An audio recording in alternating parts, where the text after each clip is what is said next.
2023 తెలంగాణలో జరగనున్న జనరల్ ఎన్నికలకు సంబంధించి రెఫరెండంగా భావిస్తూ జరిగిన మునుగోడు ఉప ఎన్నికల్లో టీఆర్ఎస్దే ఆధిక్యం కనబరిచింది. అంటే తొలి నుంచి కూడా ఎప్పుడైతే రాజగోపాల్ రెడ్డి గారు కాంగ్రెస్ పార్టీ ఎమ్మెల్యేగా రాజీనామా చేసి బీజేపీ నుంచి ఎప్పుడైతే బరిలోకి దిగారో అప్పటి నుంచి కూడా అంటే ఇక్కడ టీఆర్ఎస్ పార్టీ అంటే కొత్తగా తన స్థానాన్ని ఏదైతే గతంలో ఓడిపోయారు 2018 ఎన్నికల్లో ఎక్కడైతే మునుగోడులో ఓడిపోయారో ఈసారి తమ సత్తాను చూపించుకోవాలని తొలి నుంచి టీఆర్ఎస్ పార్టీ ఊవిళ్ళూరుతూ వచ్చింది. అయితే రాజగోపాల్ రెడ్డి గారు మాత్రం బీజేపీలో చేరిన తర్వాత ప్రజల్లో తనకున్న బలాన్ని చూపించుకోవాలనేసి ఒక పక్క బీజేపీ కేంద్రంలో బీజేపీ అధికారంలో ఉండడంతో ఇక్కడ కూడా బీజేపీ అభ్యర్థికైన బరిలోకి దిగి తన బలాన్ని చూపించుకోవడానికి ఆయన కూడా పెద్ద ఎత్తునే ఆడ కృషి చేశారని చెప్పవచ్చు. ఇకపోతే ఇక మునుగోడు అనేది కాంగ్రెస్ పార్టీ సిట్టింగ్ సీట్ కాబట్టి అక్కడ మునుగోడులో తమ సిట్టింగ్ స్థానాన్ని ఖచ్చితంగా దక్కించుకోవాలని కాంగ్రెస్ పార్టీ కూడా మొదటి నుంచి ప్రయత్నించింది. అయితే ఇక్కడ అభ్యర్థులను ప్రకటించేంత వరకు కూడా పార్టీల బలాబలాలు అటు ఇటుగా ఉండేది. అయితే అభ్యర్థులను ప్రకటించేంత వరకు ఎలాగా బీజేపీ నుంచి రాజగోపాల్ రెడ్డి అభ్యర్థులను ఖరారు కాబట్టి ఖచ్చితంగా తిరిగి రాజగోపాల్ రెడ్డి గారే అక్కడ గెలిచే అవకాశాలు ఉన్నాయని అందరూ అనుకున్నారు. అయితే ఇక్కడ టీఆర్ఎస్ నుంచి కూసుకుంట్ల ప్రభాకర్ రెడ్డి గారిని ప్రకటించడం, ఆ తర్వాత కాంగ్రెస్ పార్టీ పాల్వాయి గోవర్ధన్ రెడ్డి గారి కుమార్తె పాల్వాయి శ్రవంతిని ప్రకటించిన తర్వాత ఇక్కడ ఖచ్చితంగా fight between Rajagopal Reddy and TRS అనే పరిస్థితికి వచ్చింది. రాజగోపాల్ రెడ్డి బీజేపీ పార్టీలో ఉన్నప్పటికీ కూడా బీజేపీ బలం కన్నా మునుగోడులో రాజగోపాల్ రెడ్డి గారి బలం ఎక్కువ. ఎందుకంటే ఆయన ఉమ్మడి నల్గొండ జిల్లావాసి ప్లస్ గతంలో ఎమ్మెల్యేగా పనిచేసి ఉన్నారు, ఎంపీగా కూడా పనిచేసి ఉన్నారు. కాబట్టి ఇక్కడ యుద్ధం మాత్రము రాజగోపాల్ రెడ్డికి టీఆర్ఎస్కే విధంగా మొదటి నుంచి సాగింది. అయితే మొత్తం ఇక్కడ ఒక్కసారి మునుగోడు నియోజకవర్గ స్వరూపాన్ని మనం గమనిస్తే మొత్తం మునుగోడు నియోజకంలో మునుగోడు, చౌటుప్పల్, సంస్థాన్ నారాయణపూర్, గట్టుప్పల్, చండూరు, మర్రిగూడ, నాంపల్లి మండలాలు అంటే మొత్తం 7 మండలాలు. ఈ 7 మండలాల పరిధిలో మొత్తం ఓటింగ్ వచ్చి 2,40,40,100 ఓటర్లు ఉన్నారనమాట. ఇందులో మొన్న నవంబర్ 3వ తారీఖు పోలింగ్లో బైపోల్కి గాను 2,25,000 ఓట్లు పోల్ అయ్యాయి అక్కడ మొత్తం మీద. అంటే మొత్తం 15 రౌండ్లు మొత్తం కూడా ఈరోజు పోలింగ్ మొత్తం కూడా కౌంటింగ్ జరుగుతుంది. మొత్తం 15 రౌండ్లు పోలింగ్కి గాను మొదటి రౌండ్లో టీఆర్ఎస్ ఆధిక్యం కనబరిస్తే 2-3 రౌండ్లలో మాత్రమే బీజేపీ కాస్త ఆధిక్యాన్ని ప్రదర్శించి ఇక 4వ రౌండ్ నుంచి ఇప్పటివరకు మనకు అందిన లెక్కల ప్రకారం 12వ రౌండ్ వరకు కూడా టీఆర్ఎస్ తన ఆధిక్యాన్ని కనబరుస్తూనే వచ్చిందనమాట.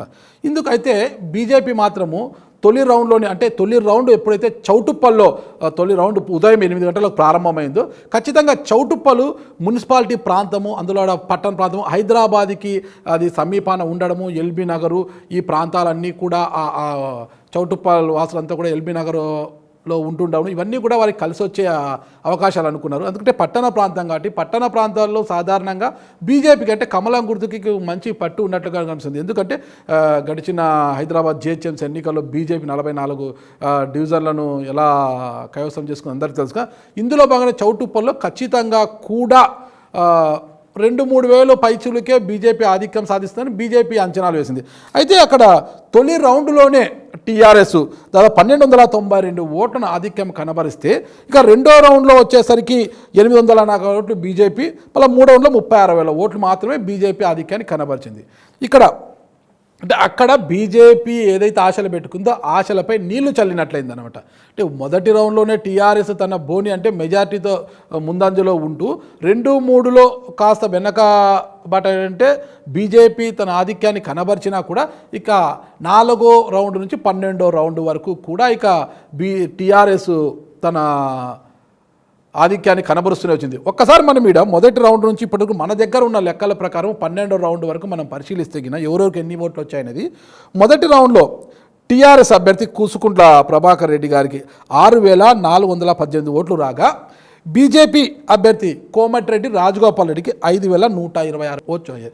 ఇక కాంగ్రెస్ పార్టీ అభ్యర్థి అయిన పాల్వాయి శ్రవంత్ రెడ్డి గారికి 2,100 ఓట్లు.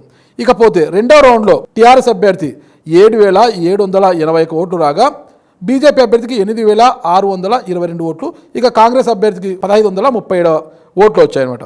ఇక 3వ రౌండ్లో టీఆర్ఎస్ అభ్యర్థికి 7,390 ఓట్లు, బీజేపీ అభ్యర్థికి 7,426 ఓట్లు, ఇక కాంగ్రెస్ అభ్యర్థి పాల్వాయి శ్రవంత్ రెడ్డికి 1,926 ఓట్లు వచ్చాయన్నమాట.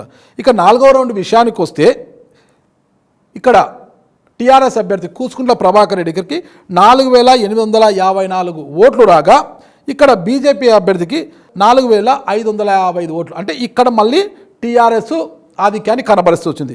ఇక్కడ నుంచి తీసుకుంటే ఇక 5వ రౌండ్లో ఇక టీఆర్ఎస్ అభ్యర్థికి 6062, బీజేపీ అభ్యర్థికి 5245, ఇక కాంగ్రెస్ అభ్యర్థికి 2683 ఓట్లు వచ్చాయి. ఇక అక్కడ నుంచి కాంగ్రెస్ పార్టీ అన్ని వందల్లోనే ఓట్లు వస్తూ వచ్చాయి. ఇక్కడ పోతే మళ్ళీ 6వ రౌండ్ వచ్చేసరికి టీఆర్ఎస్ అభ్యర్థికి 6016, బీజేపీ అభ్యర్థికి 5378 ఓట్లు.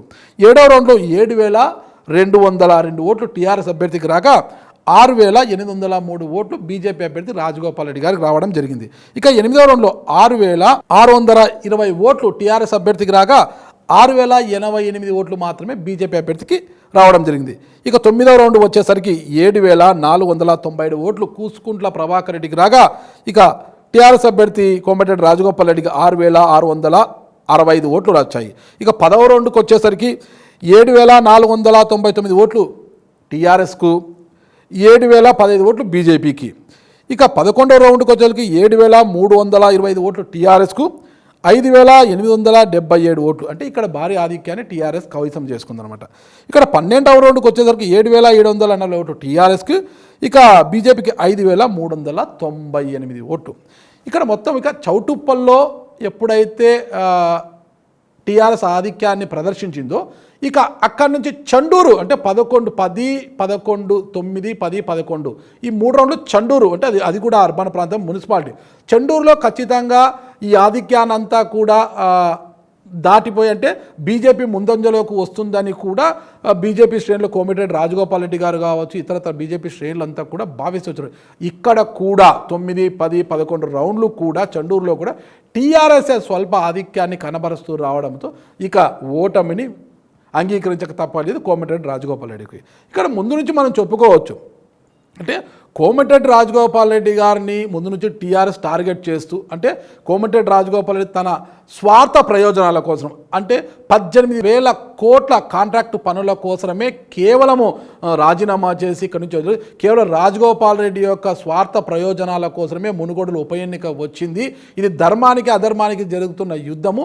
ఇక ఏడాది పోతే ఎలాగో ఎన్నికలు వస్తాయి కదా, ఇప్పుడు ఎన్నికలు అనివార్యమేంటి, అసలు ఉప ఎన్నిక వచ్చిందంటే దానికి కారణం రాజగోపాల్ రెడ్డి స్వార్థ ప్రయోజనాల కోసం వచ్చింది.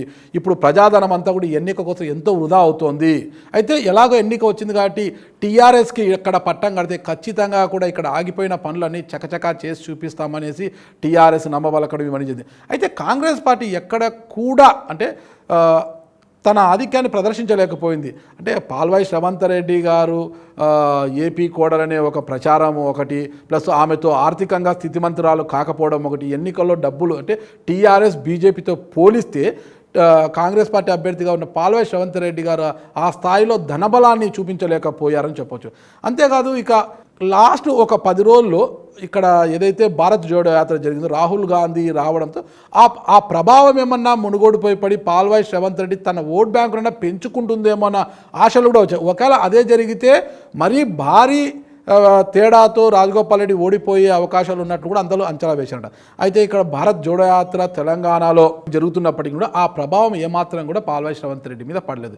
ఇంకొక విషయం, తెలంగాణని తెచ్చింది కాంగ్రెస్ పార్టీ. అందరూ చెప్తున్నారు తెలంగాణ తెచ్చింది టీఆర్ఎస్ అయితే ఇచ్చింది మాత్రము కాంగ్రెస్ పార్టీ. అయినా ప్రజలు ఎక్కడా కూడా అంటే 2014 ఎన్నికల నుంచి ఇప్పటి వరకు కూడా 2014 ఎన్నికలు కావచ్చు, 18 ఎన్నికలు కావచ్చు, ఆ తర్వాత జరిగిన 5 ఉప ఎన్నికల్లో కూడా కాంగ్రెస్ పార్టీకి ఎక్కడ కూడా డిపాజిట్లు రాకుండా చేశారు ఇక తెలంగాణ ప్రజలు.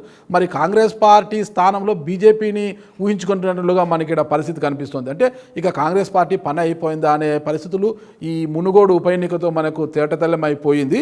ఇకపోతే ఒక్కటే ఇక్కడ టీఆర్ఎస్ ఇక్కడ బీజేపీ ఆరోపిస్తోంది, టీఆర్ఎస్ మొత్తం కూడా కౌరవ సైన్యం అంతా కూడా మునుగోడులో వచ్చి మకాం వేసేసింది. ప్రతి మండలానికి ప్రతి గ్రామానికి ఎమ్మెల్యేలు మంత్రులు మోహరించి అడ్డదిడ్డంగా డబ్బులు పంపిణీ చేసి ఇక్కడ వాళ్ళు గెలవడం జరిగిందని బీజేపీ అభ్యర్థులు ఇక్కడ ఆరోపణ చేస్తుండగా అదే స్థాయిలో బీజేపీ అభ్యర్థుల మీద కూడా మొత్తం కూడా రాజగోపాల్ రెడ్డి తన స్వార్థ ప్రయోజనాల కోసం ఉప ఎన్నిక తేవడం కాకుండా డబ్బులను మద్యాన్ని ఏరులే పారించారు. ఇక కేంద్రం నుంచి అమిత్ షా గారు, నడ్డా గారు అందరితో పాటు బీజేపీ శ్రేణులంతా ఇక్కడే మకాం వేసేసి అక్రమ పద్ధతిలో గెలవాలని చూశారు. ఆయన ప్రజలు ధర్మానికే పట్టం కట్టారని టీఆర్ఎస్ శ్రేణులు అంటారు. ఏది ఏమైనప్పటికీ కూడా మునుగోడులో మాత్రము ఈ బైపోలు అంటే 3 పార్టీలు ప్రతిష్టాత్మకమైన పోరు మాత్రం బీజేపీ టీఆర్ఎస్ మధ్యనే జరిగింది.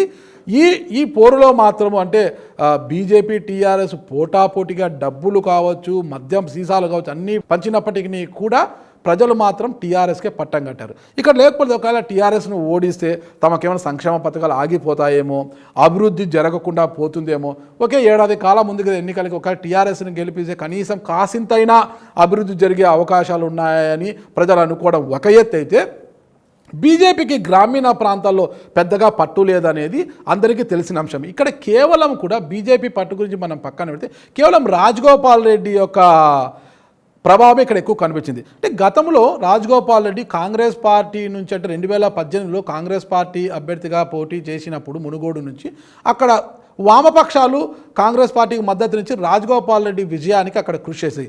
అప్పుడు 97,000 పైచిలకు ఓట్లు రాజగోపాల్ రెడ్డికి రావడం జరిగింది. దాంతో దాదాపు 28,000 పైచిలకు మెజార్టీతో ఆయన అక్కడ విజయం కూడా సాధించారు. ఈ ఎన్నికల్లో అదే వామపక్ష పార్టీలు కాంగ్రెస్కు బాయ్ బాయ్ చెప్పేసి కారెక్కిపోయారంట. ఇక టీఆర్ఎస్కు మద్దతు పలకడంతో ఆ వామపక్షాల బలము కూడా టీఆర్ఎస్కు తోడు కావడంతో ఇప్పటివరకు దాదాపు 13 రౌండ్ల కౌంటింగ్ ముగిసేసరికి 9,043 ఓట్ల మెజారిటీలో టీఆర్ఎస్ ముందంజలో ఉంది. అంటే ఇక్కడ ఏదైతే ఉమ్మడి నల్గొండ జిల్లా కమ్యూనిస్టుల కిల్లా అంటారు, ఎంతోమంది నాయకులు కూడా ఇక్కడ నాయకత్వం ఇచ్చిన ప్రాంతం మునుగోడు. అక్కడ దాదాపు 4-5 సార్లు అక్కడ మునుగోడు నుంచి వామపక్ష నాయకులు సిపిఎం నాయకులు ఎమ్మెల్యేలుగా గెలిచిన ప్రాంతం అది. అంత పట్టున్న ప్రాంతంలో వామపక్షాలు టీఆర్ఎస్కి మద్దతు పలకడంతో ఇక్కడ టీఆర్ఎస్ విజయం అనేది ఇక్కడ ఖరారైపోయింది. అంటే ఇది టీఆర్ఎస్ విజయం కన్నా వామపక్షాల విజయంగానే చెప్పుకోవచ్చు. మరో విషయం ఏమిటంటే ఇక్కడ టీఆర్ఎస్ పార్టీ ప్రస్తుతము తెలంగాణలో అధికారంలో ఉంది. ఇబ్బడి ముబ్బడిగా సంక్షేమ పథకాలు అమలు చేస్తున్నాం. దేశంలో ఎక్కడా లేని విధంగా సంక్షేమ పథకాలు తెలంగాణలో అమలవుతున్నాయి. ఇక్కడ అమలవుతున్న సంక్షేమ పథకాలు ఎక్కడా కూడా అమలు కావడం లేదని చెప్పడం ఒకటి, మునుగోడుని గెలిపిస్తే మునుగోడుని దత్తత తీసుకుంటానని కేసీఆర్ గారు చెప్పడం ఒకటి, ఇవన్నీ కూడా టీఆర్ఎస్కు ప్లస్ అని అందరూ భావిస్తున్నప్పటికీ కూడా ఆ స్థాయిలో వాళ్ళు మెజార్టీ సాధించలేకపోయారు. అంటే కేవలం అధికారంలో ఉన్న పార్టీకి ఇప్పటివరకు 13 రౌండ్ ముగిసరికి 9,043 ఓట్ల ఆధిక్యం అంటే అది పెద్ద విజయం కాదనేది కూడా రాజకీయ విశ్లేషకులు అభిప్రాయపడుతున్నారు. ఎందుకంటే అధికారంలో ఉన్నప్పుడు ఇక ఎన్ని సంక్షేమ పథకాలు అమలు చేస్తాం, ప్రజల నుంచి వాళ్ళకి మంచి మద్దతు ఉంటే కనీసం 25-30 వేల ఓట్ల మెజారిటీ అన్న రావాలి కదా. అంటే ఇంత తక్కువ మెజారిటీ వచ్చిందంటే టీఆర్ఎస్ పట్ల ప్రజలకు వ్యతిరేకత ఉంది అనేదైతే స్పష్టమవుతుంది. అంటే ఎప్పుడైతే నవంబర్ 3వ తారీఖున పోలింగ్ అయిపోయిందో, పోలింగ్ అయిన తర్వాత ఎగ్జిట్ పోల్స్ అంటే సర్వే సంస్థలన్నీ కూడా ఇక్కడ టీఆర్ఎస్కే పట్టం కడతారు ప్రజలు అనేది చెప్పారు అందరూ కూడా. 40 నుంచి 44-45% వరకు టీఆర్ఎస్కి ఓట్లు రాగా 36-37% ఓట్లు బీజేపీకి వచ్చే అవకాశం ఉంది. 16-17% ఓట్లు మాత్రమే కాంగ్రెస్కి అన్నారు. అంటే బీజేపీ టీఆర్ఎస్కి అదే స్థాయిలో ఓటు శాతం వచ్చినప్పటికీ కూడా కాంగ్రెస్ పార్టీ ఓటు శాతం మాత్రం కోల్పోయిందని చెప్పవచ్చు. అంటే ఏదైతే 2018లో 97,000 ఓట్లు రాగా మునుగోడు అంటే రాజగోపాల్ రెడ్డి అభ్యర్థిగా ఉన్నప్పుడు ఈరోజు పాల్వాయి శ్రవంత్ రెడ్డి గారు ఈరోజు పోటీలో ఉంటే ఈరోజు 13వ రౌండ్ ముగిసేసరికి పాల్వాయి శ్రవంత్ రెడ్డికి 21,714 ఓట్లు వచ్చాయంటే ఏంటి కాంగ్రెస్ పార్టీ పరిస్థితి? అంటే ఇక్కడ పార్టీ కన్నా అభ్యర్థి బలాబలాలే ఇక్కడ మనం బేరీజు వేసుకోవచ్చు. ఎందుకంటే అప్పుడు కాంగ్రెస్ పార్టీకి రాజగోపాల్ రెడ్డి బలం అనుకోవచ్చు, ఇప్పుడు బీజేపీకి రాజగోపాల్ రెడ్డి బలం అనుకోవచ్చు. సరే, ఆయన బలం కావచ్చు, ఆయన ధనము కావచ్చు, ఏదైనా కావచ్చు, మొత్తం మీద రాజగోపాల్ రెడ్డి చుట్టే తిరిగినాయి తప్పితే ఓట్లు ఇక్కడ కాంగ్రెస్ పార్టీ కాదు గతంలో కూడా అనేది ఇక్కడ మనకు స్పష్టంగా అర్థమవుతుంది. ఇక్కడ ఒక చిన్న విషయం మనం మాట్లాడు ఎన్నిక అంటే ఈరోజు ఏదైతే కౌంటింగ్ ఉదయం 8 గంటలకు ప్రారంభం కాగా మొదటి రౌండ్లో టీఆర్ఎస్ ఆధిక్యం వచ్చింది, 2-3 రౌండ్లో బీజేపీ ఆధిక్యం రాగా 4వ రౌండ్లో కూడా టీఆర్ఎస్ వచ్చింది. అప్పటికి బీజేపీ తామే ఆధిక్యంలో ఉన్నామని, అయితే ఫలితాలు మాత్రము మొదటి 2-3 ఇట్లా రౌండ్ల ఫలితాలు వెల్లడించడానికి అధికారులు చాలా ఆలస్యం చేస్తున్నారు, తారుమారు చేస్తున్నారు, ఫలితాలను మెజార్టీలను తారుమారు చేస్తున్నారు అంటూ బీజేపీ అభ్యర్థి కోమటిరెడ్డి రాజగోపాల్ రెడ్డి గారు విమర్శించడము, తాను ధర్నాకు కూడా సైతం దిగుతానని బయటికి వచ్చేయడం జరిగింది. అదే సమయంలోనే కేంద్ర మంత్రిగా ఉన్న తెలంగాణ రాష్ట్రానికి చెందిన కేంద్ర మంత్రి కిషన్ రెడ్డి గారు కూడా Telangana chief election commissioner Vikas Raj గారికి కూడా ఫోన్ చేసి చెప్పడింది, ఎప్పటికప్పుడు తమరు ఫలితాలు తెలియజేయడంలో మీడియాకి ఇవ్వడంలో ఎందుకు ఇంత ఆలస్యం చేస్తున్నారు, అసలు ఏం జరుగుతోంది కౌంటింగ్ కేంద్రంలో అంటూ కూడా ఆయన నిలదీయడము, ఇవన్నీ జరిగిన తర్వాత కూడా ఇక ఎలక్షన్ అధికారులు కూడా మీడియా కొందరికి కూడా సారీ చెప్పేసి ఇప్పటి నుంచి అప్డేట్ ఇస్తామని చెప్పి మొత్తం కూడా క్లియర్ చేస్తూ, అంటే మామూలుగా రౌండ్ కూడా అరగంట 20 నిమిషాలు అయిపోవాల్సిన రౌండ్ కూడా ఇక సమయాన్ని పెంచుతూ, అంటే ఈరోజు 8 గంటలకు ప్రారంభమైన కౌంటింగు 1 గంట సమయానికి ముగిసాల్సి ఉండగా కూడా ఇంకా 14వ రౌండ్ జరుగుతుంది. దీనికి కారణం లేకపోతే ఏదైతే ఎలక్షన్ అధికారులు మొత్తం కూడా మెజార్టీ చెప్పడంలో ఓట్ల ఆధిక్యాన్ని చెప్పడంలో ఆలస్యం చేస్తున్నారని, అది క్లియర్గా చెప్పాలని కేంద్రం నుంచి మొటికాయలు పడడం, ఇక్కడ మీడియా కూడా ఆందోళన చేయడంతో కాస్త ఆలస్యంగా చేస్తూ క్లియర్ కట్టుగా ఎప్పటికప్పుడు వివరాలు వెల్లడించడానికి ఆలస్యం కావడంతో మొత్తం కూడా కౌంటింగ్ కూడా ఆలస్యం కావడం జరిగింది. ఇప్పుడు ఈ పరిస్థితుల్లోనే మొత్తం కూడా ఇక 13, 14, 15వ రౌండ్లు నాంపల్లి, అంటే ఇది కూడా గ్రామీణ ప్రాంతం అనమాట. నాంపల్లి కూడా గ్రామీణ ప్రాంతం కాబట్టి ఇక ఎలాగో 9,043 ఓట్ల మెజార్టీతో టీఆర్ఎస్ ఉంది కాబట్టి ఇక రాజగోపాల్ రెడ్డి తన ఓటమిని అంగీకరించి అక్కడి నుంచి వెళ్ళిపోవడం కూడా జరిగింది. అయితే బీజేపీకి గతంలో తీసుకుంటే 2018లో 22,000 ఓట్లు అనుకుంటా అక్కడ వచ్చింది నాకు తెలిసి. అంటే 22,000 ఓట్లు అయితే బీజేపీ ఆ గతంలో 12,000 ఓట్లు, మొన్న 22,000 ఓట్లు వచ్చాయన్నమాట ప్రభాకర్ రెడ్డి గారికి. అయితే ఇక్కడ బీజేపీకి ఈరోజు ఓటు శాతం పెరిగింది అంటే అది బీజేపీ బలము కాదు, అది రాజగోపాల్ రెడ్డి గారి బలమే అని అందరికీ స్పష్టమవుతుంది. అసలు ఇక్కడ పరిస్థితి చూసుకుంటే ఇకపోతే టీఆర్ఎస్ పరిస్థితి ఏంటి, అసలు ఇక్కడ అధికారంలో ఉండి కూడా 9,000 ఓట్లు, అంటే మొత్తం కూడా 15వ రౌండ్ పూర్తయ్యేసరికి ఒక 11-12,000 మెజార్టీతో కూసుకుంట్ల ప్రభాకర్ రెడ్డి గారు గెలిచే అవకాశం ఉంది. ఒకవేళ టీఆర్ఎస్ నుంచి కూసుకుంట్ల ప్రభాకర్ రెడ్డి గారు మరో అభ్యర్థి అయి ఉంటే మరి ఫలితం ఎలా ఉండేది, మరి రాజగోపాల్ రెడ్డి గారు విజయం సాధించేవారా అంటే ఆ అభ్యర్థి విజయం సాధించేవారా అనేది కూడా ఇక్కడ ఒక ప్రశ్నార్థకం ఉంది. అంటే కూసుకుంట్ల ఒక మంచి వ్యక్తి, అందరితో కలివిడిగా ఉండే వ్యక్తి అనే ఒక పేరుంది. ఇక రాజగోపాల్ రెడ్డి గారు మాస్ మహారాజా, ఆయన మాస్ లీడరు, ఆయన చేతికి నరం ఉండదు, డబ్బులు కూడా నీళ్ళలా పారిస్తారని చెప్తుంటారు. అయితే ఇక్కడ రాజగోపాల్ రెడ్డి ఫలితం ఏంటంటే అక్కడ రాజగోపాల్ రెడ్డి గారికి ప్రజల్లో మద్దతు ఉన్న రాజగోపాల్ రెడ్డి బీజేపీ నుంచి పోటీ చేస్తుంటే చాలామంది కూడా రాజగోపాల్ రెడ్డి ఏ గుర్తుపై పోటీ చేస్తున్నాడని తెలియని పరిస్థితి మునుగోడులో నెలకొని ఉంది. ఆ పరిస్థితి కూడా రాజగోపాల్ రెడ్డి గారు ఈ ఎన్నికల్లో ఓడిపోవడానికి ఒక కారణంగా కూడా మనము చెప్పుకోవచ్చు. ఇంకా మరో విశేషం ఏమంటే అసలు సాధారణంగా ఒకవేళ టీఆర్ఎస్ గెలిచిన 5 నుంచి 7,000 మెజార్టీ అని అందరూ భావించారు.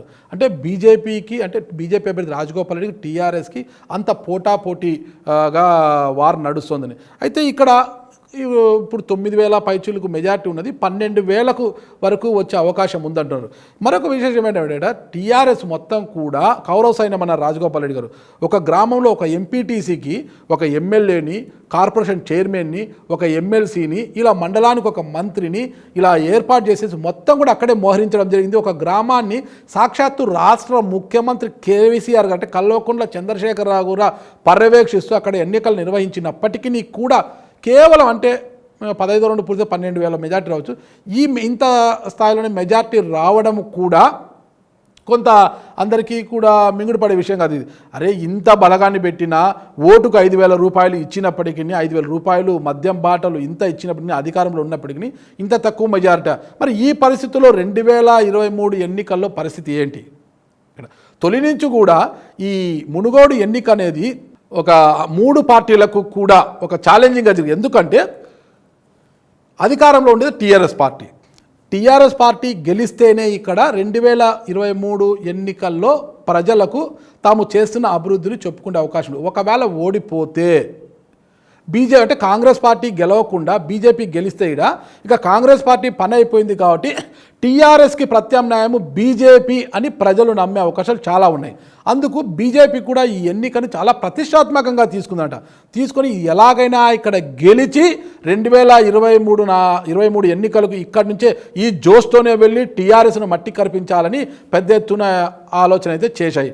అయితే బీజేపీ అంచనాలను తలకిందులు చేస్తూ టీఆర్ఎస్ మాత్రం ఇక్కడ విజయం సాధించాయి. ఇందుకు కారణాలు లేకపోలేదు. టీఆర్ఎస్ గతంలో జరిగిన హుజూరాబాద్ కావచ్చు, దుబ్బాక ఉప ఎన్నికల్లో ఎప్పుడైతే టీఆర్ఎస్ ఓడిపోయిందో, అధికారంలో ఉండి కూడా దుబ్బాక హుజూరాబాద్లో ఓడిపోయిందో, అక్కడి ఓటమి నుంచి టీఆర్ఎస్ నాయకత్వము చాలా గుణపాఠాలు కూడా నేర్చుకుంది. అంటే అక్కడ జరిగిన తప్పిదాలు ఇక్కడ జరగకుండా ఉండేలా టీఆర్ఎస్ ఒక నిర్మాణాత్మకంగా కూడా ఎన్నికల్లో ముందడుగు వేస్తూ మొత్తం ఒక ప్రణాళికను సిద్ధించి కేసీఆర్ గారు పథక రచన చేస్తే దాన్ని కేటీఆర్ గారు మునుగోడుకు వెళ్ళి అక్కడ ఆచరణలో పెట్టారనమాట. అంటే అది ఆచరణలో పెట్టారు కాబట్టి కేసీఆర్ గారు ఒక ప్లానింగు, దాన్ని అమలు చేసింది కేటీఆర్ గారు. అయితే మొత్తం ఈ పథక రచనలో భాగంగా ఈరోజు మునుగోడులో టీఆర్ఎస్ ఫలితం అనేది స్పష్టంగా కనిపించింది మనకు టీఆర్ఎస్కి. అయితే ఇంత కనబరిచినా కూడా ఇంత మెజార్టీనా అనేవారు కూడా లేకపోలేదు. ఏది ఏమైనప్పటికీ కూడా మునుగోడు బైపోల్లో బీజేపీ పెట్టుకున్న ఆశలపై టీఆర్ఎస్ నీళ్లు చల్లిందని మాత్రము మనము స్పష్టంగా చెప్పవచ్చు.